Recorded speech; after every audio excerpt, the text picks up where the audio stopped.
Hi అండి, welcome to my channel. ఏపీలో ప్రభుత్వ ఉద్యోగి యొక్క ఆవేదననైతే ఈ వీడియోలో తెలుసుకుందామండి. మీరైతే వీడియోని ఎక్కడా కూడా స్కిప్ చేయకుండా ఎండ్ వరకు అయితే చూసేయండి. వీడియో నచ్చినట్లయితే తప్పకుండా లైక్ చేయండి, షేర్ చేయండి. ఇలాంటి ఇంట్రెస్టింగ్ అప్డేట్స్ కోసం మన ఛానల్ని అయితే సబ్స్క్రైబ్ చేసుకోండి. అయితే బొప్పరాజు వెంకటేశ్వర్లు ఏపీ జేఏసీ అమరావతి అధ్యక్షుడు కూటమి ప్రభుత్వం ఉద్యోగులకి అనేక హామీలు అయితే ఇచ్చింది. పిఆర్సీ మరియు ఐఆర్ మరియు పాత బకాయిలు ఉద్యోగులు వాటి కోసమైతే ఉద్యోగులు ఎదురు చూస్తూ ఉన్నారు. ప్రభుత్వం మీద గౌరవంతో బకాయిల కోసం కోర్టులకైతే వెళ్ళటం లేదు. ఉద్యోగుల బకాయిల్లో కేవలం 10% మాత్రమే ఇవ్వటం జరిగింది. ప్రభుత్వం 4 డిఏలు బకాయిలైతే ఉంది. పిఆర్సీ కమిషన్ వేయటానికి ఎందుకు మీనమేషాలు లెక్కిస్తున్నారు? వేరే రాష్ట్రాల్లో కోర్టులకు వెళ్ళి డిఏల బకాయిలు సాధించుకున్నారు.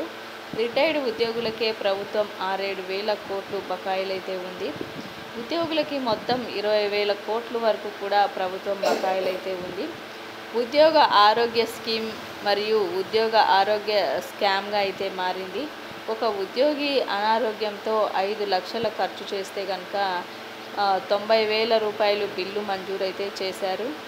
ఉద్యోగుల ఆరోగ్యం పట్ల ప్రభుత్వం నిర్లక్ష్యంగా వ్యవహరిస్తుంది.